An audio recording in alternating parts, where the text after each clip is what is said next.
கிறிஸ்துவுக்குள் மிக பிரியமான அன்பு சகோதர சகோதரிகளுக்கு ஆண்டவராக இயேசு கிறிஸ்துவின் விலையேற்பட்ட நாமத்திலே அன்பின் நல்வாழ்த்துக்கள் கூறி இந்த நாளின் தியானத்திற்காக தயவோடு உங்களை அழைக்கிறோம்.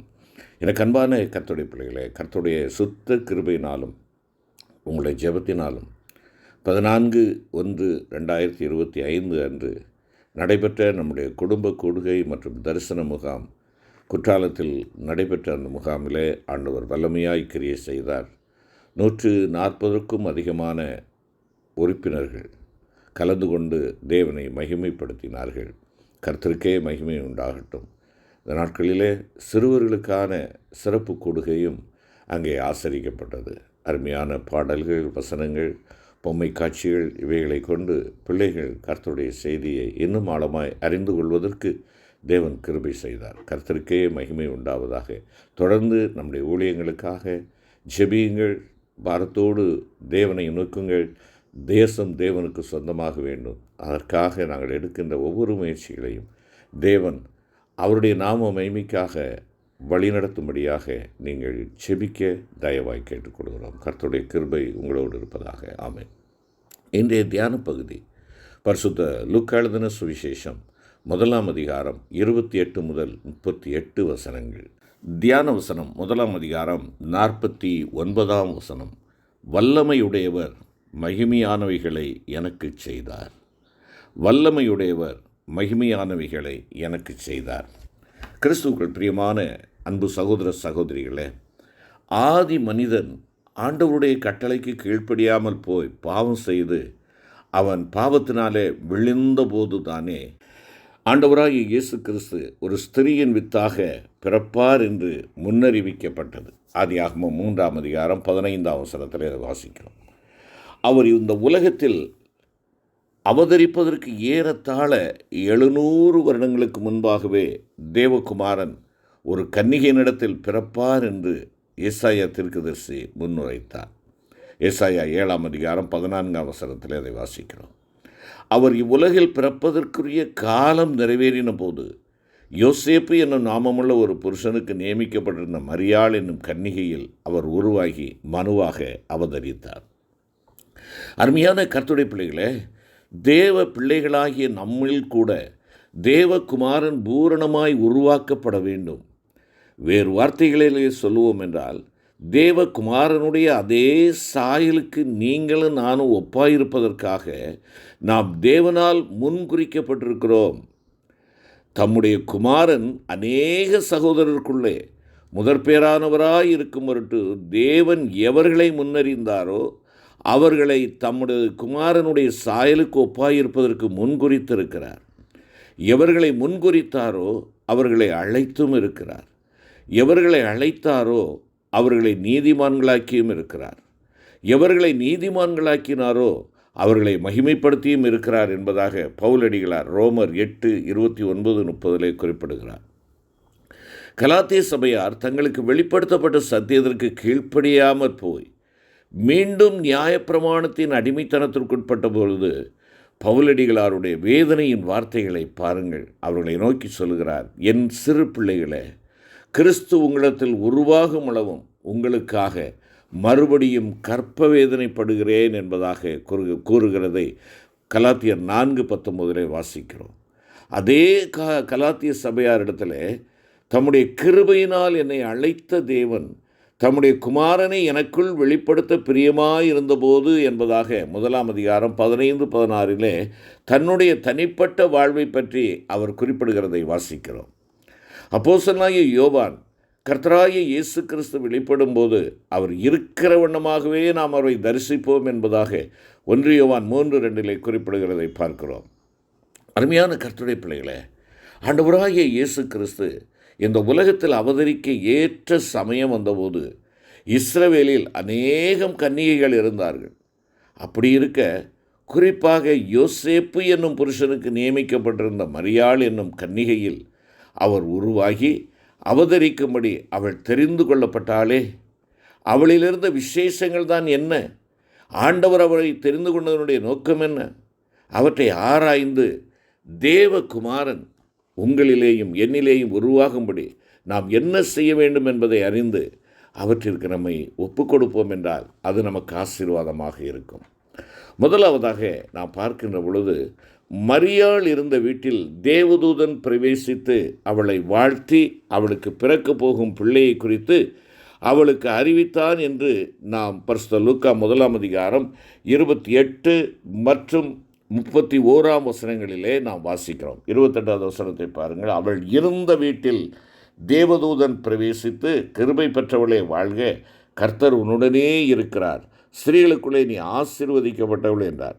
31வது வசனத்தில், இதோ கர்ப்பவதியாகி ஒரு குமாரனை பெறுவாய், அவருக்கு இயேசு என்று பெயரிடுவாயாக என்பதாக குறிப்பிடுகிறார். இங்கே நாம் பார்க்கின்ற காரியம் அவள் இருந்த வீடு என்பது.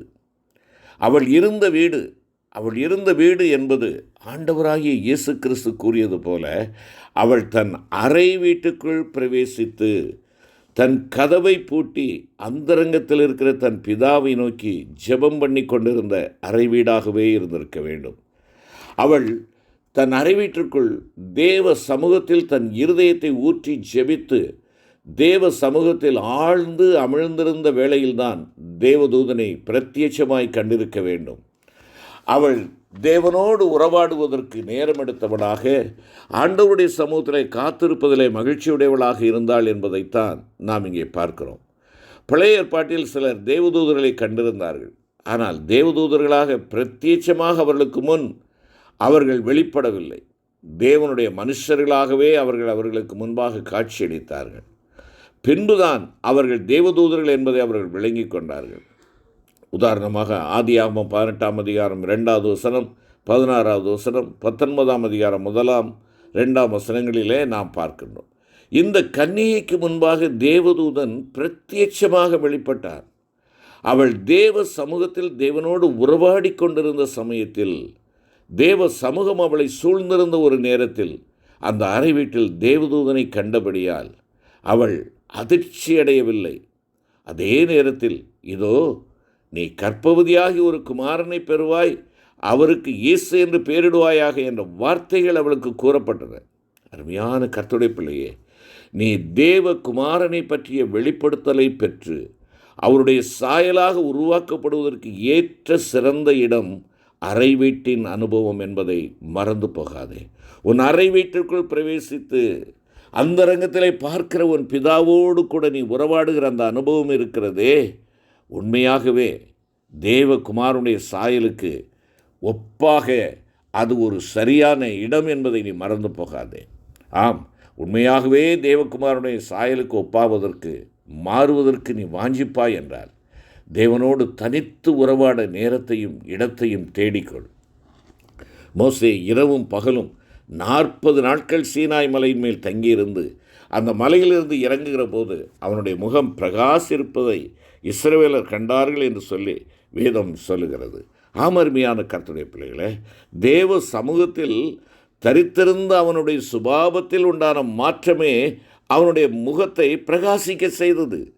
நீயும் நானும் ஆண்டவருடைய சமூகத்தில் செலவழிக்கின்ற ஒவ்வொரு வினாடியும் என் தேவன் என் வாழ்க்கையிலே கிரியை செய்கிறார், என்னை பிரகாசிப்பதற்கு அவர் வழிநடத்துகிறார் என்பதை மறந்து போகக்கூடாது. ஒரு காலத்தில் முற்கோபியாக ஆத்திரக்காரனாக கிரியை செய்கிறவனாக இருந்த மோசே பின் நாட்களில் பூமியில் உள்ள சகல மனிதரிலும் மிகுந்த சாந்த குணமுள்ளவன் என்ற சாட்சியை பெற்றான். அதனுடைய காரணம், அவன் அனுதினமும் தேவ சமூகத்தில் காத்திருந்து அவருடைய சாயலை காண்கிறவனாய் இருந்ததே ஆகும். தேவன்தாமே அவனை குறித்து அவன் கர்த்தரின் சாயலை காண்கிறான் என்பதாக அங்கே எண்ணாகமம் 12 அதிகாரம் 8வது வசனத்திலே குறிப்பிடுகிறார். யாக்கோபு ராத்திரியில் எழுந்திருந்து தனக்குண்டான யாவற்றையும் அக்கறைப்படுத்தினான். அவன் மட்டும் பிந்தி தனித்திருந்தான். அவன் தனித்திருந்து ஜெபத்தில் போராடினான். அப்போதுதான் தேவனோடு முகமுகமான ஒரு சந்திப்பு அவனுக்கு உண்டாயிற்று. அந்த வேளையில் அவன், நான் தேவனை முகமுகமாய் கண்டேன் என்று கூறுகிறான்.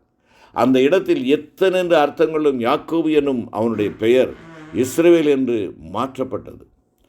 அவனுடைய பெயர் மாற்றப்பட்டது, அவனுடைய சுபாவம் மாற்றப்பட்டதை காண்பிக்கிறது. கண்மலையின் வெடிப்புகளிலும் சிகரங்களின் மறைவிடங்களிலும் தங்குகிற என் புறாவே, உன் முகரூபத்தை எனக்கு காண்பி, உன் சத்தத்தை நான் கேட்கட்டும், உன் சத்தம் இன்பமும் உன் முகரூபம் அழகுமாயிருக்கிறது என்பதாக கூறப்பட்டிருப்பது போல நாம் தனித்து தேவனோடு உறவாடுகிற அந்த மறைவிடமே தேவகுமாரனின் அழகு நம் ஒவ்வொருவரிலும் உருவாகும் ஸ்தலமாயிருக்கிறது. நான் ஒளிப்படத்திலே உண்டாக்கப்பட்டு என்று சங்கீதக்காரன் கூறுகிறார். 139 சங்கீதம் 15வது வசனத்தில். அதுபோல நாம் தேவ சாயலாக உருவாக்கப்படுகிற ஒளிப்பிடம் தேவனுடைய பிரதான சமூகம், தேவனுடைய பரிசுத்த சமூகம், தேவனோடு கூட முகமுகமாக இருக்கின்ற ஒரு இடம். ஆண்டவராய் இயேசு அதிகாலையில் இருட்டோடே எழுந்து புறப்பட்டு வனாந்தரமான ஒரு இடத்திற்கு போய் அங்கே ஜெபம் பண்ணினார் என்று நாம் வாசிக்கிறோம். மற்றொரு சந்தர்ப்பத்தில் அவர் ஜெபம் பண்ணுகிறதற்கு ஒரு மலையின் மேல் ஏறினார். அவர் ஜெபம் பண்ணுகையில் அவருடைய முகரூபம் மாறிற்று, அவருடைய வஸ்திரம் வெண்மையாகி பிரகாசித்தது என்பதாக லூக்கா 9வது அதிகாரத்திலே எழுதப்பட்டிருப்பதை நாம் பார்க்கிறோம். அருமையான தேவனுடைய பிள்ளையே, நம்முடைய ஜெப ஜீவியத்தின் மூலம் நம்முடைய முகரூபம் மாறும், நம்முடைய சுபாவம் மறுரூபம் அடையும், நம்முடைய வஸ்திரம் வெண்மையாக பிரகாசி. கிறிஸ்துவின் நாளிலே நாம் மறுரூபம் அடைய முடியும். ஜெபிப்போம். கிருபை நிறைந்த ஆண்டவரே, தேவகுமாரனுடைய சாயலுக்கு ஒப்பாவதற்கு எங்களுக்கு நியமிக்கப்பட்டிருக்கும் ஒரே இடம் உம்முடைய திருப்பாதம் என்பதை நீர் விளக்கினீர். ஆம் தகப்பனே, உம்முடைய பாதத்தண்டையிலே நாங்கள் எங்களை தாழ்த்தி முகமுகமாய் அனுதினமும் உம்முடைய முகத்தின் தரிசனத்தை நாங்கள் பெற்று உம்முடைய முகசாயலை நாங்கள் அணிந்து கொள்ளத்தக்கதாக ஆண்டவரே நீர் எங்களுக்கு கிருபை தாரும். எங்களுடைய முகம் உம்மை விட்டு விலகாதபடி இருக்க எங்களுக்கு ஒருமனப்பாட்டின் ஆவியை கட்டளையிட்டணும். ஆண்டவர் இயேசு கிறிஸ்து மூலம் வேண்டிக் கொள்கிறோம் நல்ல பிதாவே. ஆமென்.